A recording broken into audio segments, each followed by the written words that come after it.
जय बाबा की। बाबा जी के सारे भक्त जनों को मेरा प्रणाम। आप सब आज सुन रहे हैं संत श्री नीम करोली महाराज के अमृत वचन।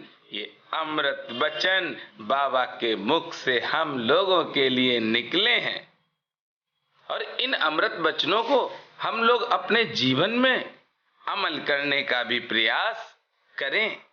और अगर अमल कर लेते हैं तो सत्य कहता हूं कि फिर जीवन में कोई भी हम लोगों पर विपदा नहीं आ सकती है। ना ही हम कभी परेशान हो सकते हैं, ना ही हम कभी विचलित हो सकते हैं। चलिए आप मेरे साथ पूरे अमृत वचनों को सुने। पहला, राम भी चले गए, कृष्ण भी चले गए, हम भी चले जाएंगे पर मरेंगे नहीं।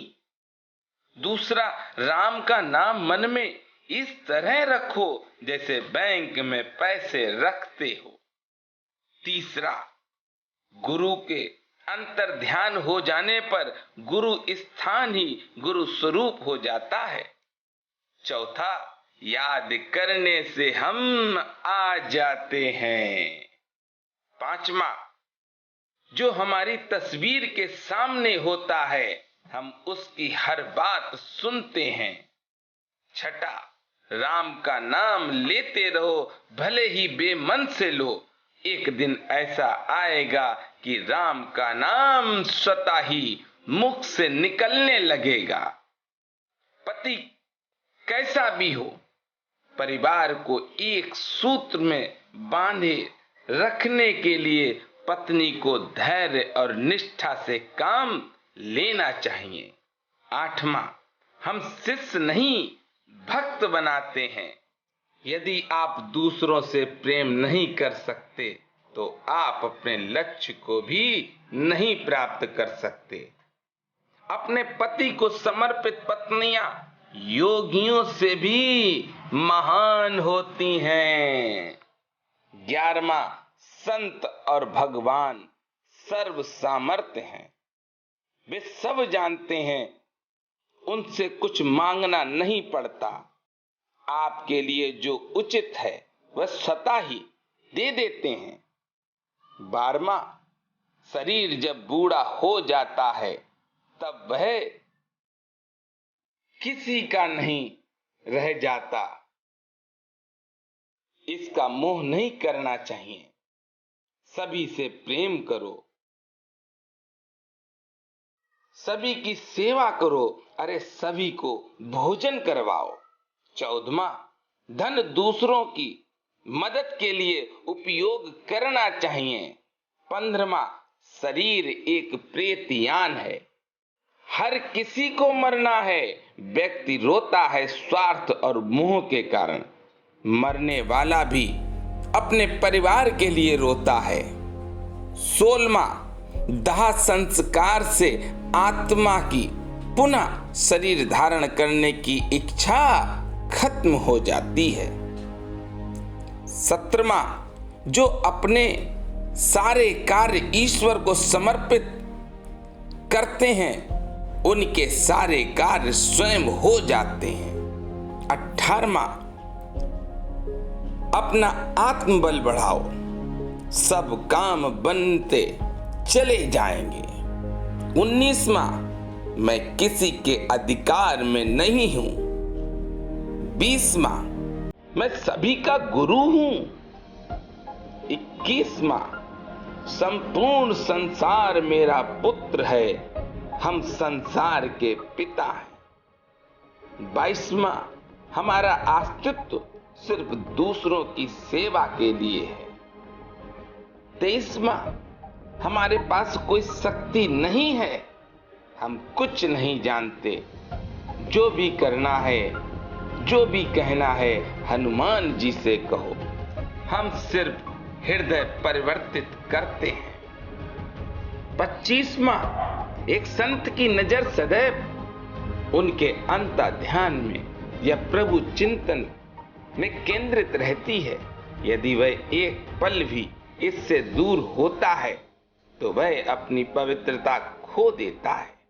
आप सब इन अमृत वचनों को सुन रहे हैं और इस वीडियो को ज्यादा से ज्यादा शेयर भी करें।